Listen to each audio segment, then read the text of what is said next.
আপনি যদি কারোর সাথে দীর্ঘদিন নিয়মিত কথা বলেন, সকাল সন্ধ্যা খোঁজ খবর নেন, ঘুম থেকে উঠেই গুড মর্নিং আর ঘুমানোর আগে গুড নাইট বলে এই অভ্যাসে পরিণত হয়ে যায়, তখন মানুষটা আর শুধুমাত্র মানুষ থাকে না, সে হয়ে যায় দৈনন্দিন রুটিনের একটা গুরুত্বপূর্ণ অংশ। তারপর একদিন হঠাৎ করেই কথা বন্ধ। প্রথম দিন মনে হয় আচ্ছা, হয়তো ব্যস্ত আছে। দ্বিতীয় দিন ভাবেন নিশ্চয়ই কোনো সমস্যা হয়েছে। তৃতীয় দিন এসে মোবাইলের নোটিফিকেশান বারবার চেক করেন, যদিও জানেন কিছুই আসবে না।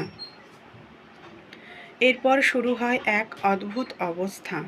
ফোন হাতে নিলেই মনে হয় এই বুঝি মেসেজ আসলো, কিন্তু না, সেটা আবার মোবাইল কোম্পানির অফার।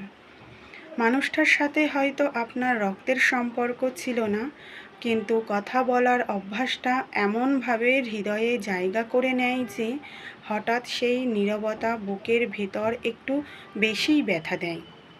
কারণ মানুষকে ভুলে যাওয়া যতটা কঠিন নয়, তার সাথে গড়ে ওঠা অভ্যাসকে ভুলে যাওয়া তার চেয়েও কঠিন। তাই দীর্ঘদিনের কথোপকথন হঠাৎ থেমে গেলে হৃদয়ের যন্ত্রণাটা একটু বেশি হয়। এটা প্রেমের জন্য হয় না, অভ্যাসের জন্যই হয়। আর অভ্যাস নামের জিনিসটা বড়ই জেদি, চলে যেতে সময় নেয়, কিন্তু থেকে যেতে একটুও দেরি করে না।